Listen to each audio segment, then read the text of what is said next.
All right, Shalom Akim. This is your brother Samak coming to you with another lesson, giving all praises, honor, and glory to Yahweh Bashim Yahushai, and double honors to the elders and apostles, and peace and blessings to your brothers doing this work in truth and in sincerity. All right, so going into today's lesson, just talking about what a man thinketh, so is he. All right, but more so just being in a kingdom mindset and not being caught up into the woes of this world, right? Let me see. Because we go through temptations, tribulations, and trials every day, most of us every day. Some brothers' trials are worse than others. Some brothers not so bad, but every man is given his measure according to the spirit of power, how Bashim Yahushai is stated in the scriptures. But you have to realize that it's all according to prophecy, and it's all necessary for salvation, because the scriptures say that our trials are like a refining process. You can read this in, I believe it's Zechariah, and you can also read it in Sirach, the second chapter, where it says that fire is, or that furnace of adversity is more so a trying and a refining of our faith and our character. So the trials we go through are character building. But throughout all that, it's easy to get caught up in the spirit of woe is me, as the scriptures say, right? Woe is me, all right? Who would deliver me in those days? So it's easy to get caught up in that mentality of thinking that nothing is ever going right for you, how fucked up your situation is. If you're starting to, and what that does is it starts to lead you down a path of growing faint. And you start to lose faith. You start to become weary. So you have to reframe your mind to be thinking more like a prince and more like a king. Because when a king, or I should say a prince, has to go through trials, and he has to go through a certain education process, a training process. He has to go through different experiences. He has to go fight wars, and he has to do these things so that he can earn the right to be king. Although his father is the king, he's the prince, he's the heir, he's the next in line. For his country or his kingdom to have faith in him, he has to prove to the people that he is fit to be king. And that's what we're going through now in this process with the Most High. We're being proven to be fit to rule the world to come, as 2nd Ezra 6 and 9. Esau is the end of this world, and Jacob is the beginning of it that followeth. All right? But we have to think like princes, and because we are future kings. So this is Proverbs 23, and let's get the point. At 7, it says, "For as he thinketh in his heart, so is he. Eat and drink, saith he to thee, but his heart is not with thee." Let me see. There was something else that may have. It may be Romans. Let me see.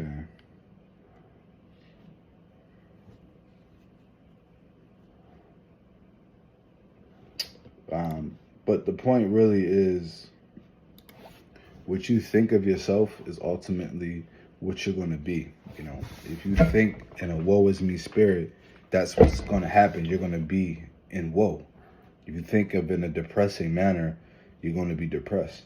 If you think in an optimistic mentality, and you're always seeing the good in things, you're always thinking of the positive and the best case scenario, or you're looking at the positive outcome, well, what's going to happen is you're going to be geared towards that positive outcome, right? They call it in the world, the law of attraction. That's what they call it. But and according to the scriptures. And in fact, let's just get it. Galatians 6. Galatians 6 and let's read at 3. It says, if a man think himself to be something when he is nothing, he deceiveth himself. That just goes down to being real with yourself. Knowing your capabilities, knowing your limitations, and being real with you. Although we are future kings, right? We're princes right now. We also still have to move with meekness. We have to move with humility. We have to move with honor, right? Because we don't have our inheritance just yet. But even when we do get our inheritance, we'll still have those things. But of course, we're going to move like kings in that day. Verse 4, let every man prove his own work, and then shall he have rejoicing in himself alone and not in another, right? Because you're proving the very things that you're capable of, and you're proving the work that you put out, and your glory is in you alone, and no man can take that glory away from you. It says, for every man shall bear his own burden, right? We all have our own trials. We all have to bear our own, we all have to bear our cross and follow Yahushua, right? So basically meaning we have to bear our afflictions as Yahushua bared the afflictions for us. We have to simultaneously bear our own afflictions in the name of Yahushua. It says, verse 6, let him that is taught in the word communicate unto him that teacheth in all good things, right? Because we teach good things and we communicate with like-minded brothers, right? Because in all holy conversation, and we teach good things, right? Matthew 7, I'm going to say, where it says, he that keepeth the commandments and teacheth men to do so shall be called great in the kingdom. Verse 7, and this is the point. It says, be not deceived, for Yahweh is not mocked. For whatsoever a man soweth, that shall he also reap. And verse 8, for he that soweth to his flesh shall of the flesh reap corruption, but he that soweth to the Spirit shall of the Spirit reap life everlasting. Exactly. So, verse 9, and let us not be weary in well-doing, for in due season we shall reap if we faint not. So, we're Most High is not deceived, because everyone is going to get rewarded for the works that they've done, as it says in Revelations, I believe the 21st chapter, where Yahushua basically said that all men shall be judged for their works. He said he comes with reward, for the righteous and for the wicked. So there's a righteous reward and a wicked reward. But in verse 7, the point, it says, for what a man sows, that shall he also reap.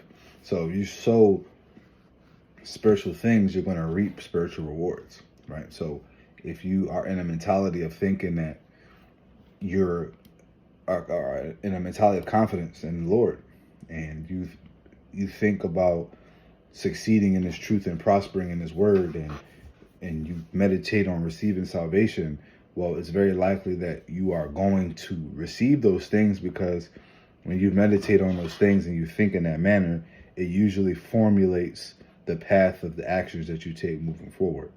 You're naturally going to take actions and make decisions that align with your thought process or align with your goals, because you have the goal to receive salvation. You have faith that you're going and believe that you will receive salvation because of the sacrifices and the work that you put forward.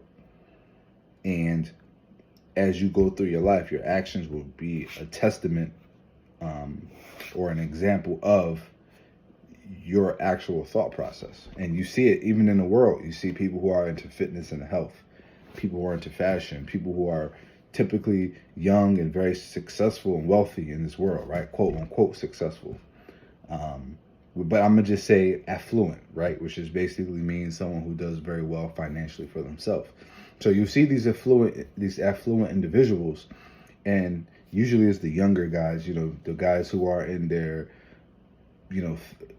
early 30s to mid 40s, they're the ones who typically, they carry themselves in a manner that's very revered or very well esteemed in this world, very well dressed, very well mannered, very well tempered. They're they typically have a very healthy diet. They look at their body as a temple, outside of things like smoking cigars and drinking alcohol, strong drink. But you get the point. And we have to be the embodiment of a king, which is like, and it's easier said than done because I struggle with my own things. Naturally, I like to eat good food, but I do also have a tendency of snacking. I like sweet things. It just comes down to balance and, like you said, thinking like a king. And okay, is this treat going to benefit me, or is it going to harm me? And you have to look at it from a perspective like that. Look at the bigger picture, and give yourself a long period of time between having these things, so that when you actually do have it, it's a reward. It's actually a treat, and it's not just a part of your diet. All right, that's just one example. All right, so just thinking in a manner of like, okay, I'm gonna receive salvation. All right, I'm the Most High is gonna have mercy on me. I am, I am a God. Let's go. Let's get it. Psalms 82 and verse 6. It says, "I have said, ye are gods, and all of your children of the Most High, and you are all the children of the Most High." Right, talking about the Israelites. Right, we are gods. Right, and this gods in the lowercase, which just goes into Elohim, which just basically means the powers. Right, we are gods on the earth. We are future rulers of the people on the earth. The Most High said in Psalms 2 that He's going to give us the heathen for our inheritance in the uttermost parts, for our possession. And we're going to rule over it as judges and gods and powers, ultimately. And we're going to rule the earth in power, because we're going to have the intelligence, we're going to have immortality, and we're going to have, the ability to do anything. So we have to think in the manner like, damn, okay, I'm a king, I'm a prince, a future king, and I'm a future God on the earth. So I should conduct myself in the manner that portrays that. So when people look at me, and it's not about how people look at you, it's about self. It's self.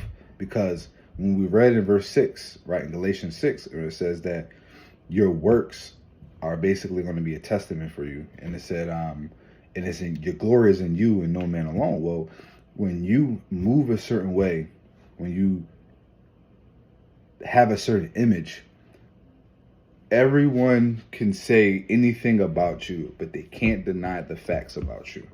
So people can dislike you for this, they can not like you for that, they can like you for this, and they can like you for that. But what people can and cannot take away from you is the fact that this brother is convicted in his beliefs.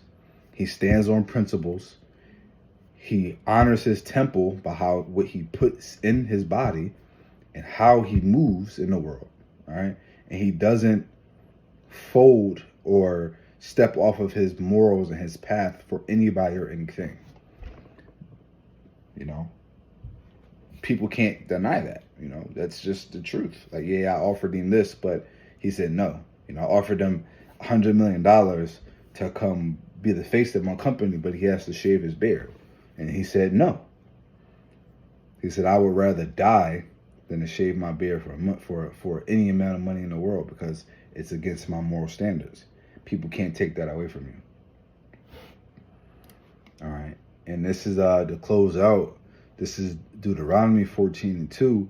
For thou art an holy people unto Yahweh thy power, and Yahweh hath chosen thee to be a peculiar people unto himself above all nations that are upon the earth. So we are special, a holy, and a peculiar people unto our power, Yahweh, the creator of the heaven and earth, the creator of Yahweh Shai, who is our Lord, right? And our big brother, who we are going to be joint heirs in the kingdom of heaven to come. So if we are all of this, then we should strive to prove the Most High correct. Because right now our people they're doing it in a way that's unintentional, just through natural selection. Right? We're the strongest, we're the most creative, we're the most talented, we're the most lively, we're the most beautiful people on the planet when we have it together. Because a lot of our people are sloppy, out of weight, overshaped, and cursed, right? But generally, we do embody this, but we need to start embodying this through our principles and actions, right? Let's go into that word peculiar, right? You go into that word peculiar, we're going to go into the Strong's, and let me change my speaker over. And where is it? Peculiar, which is, God damn it.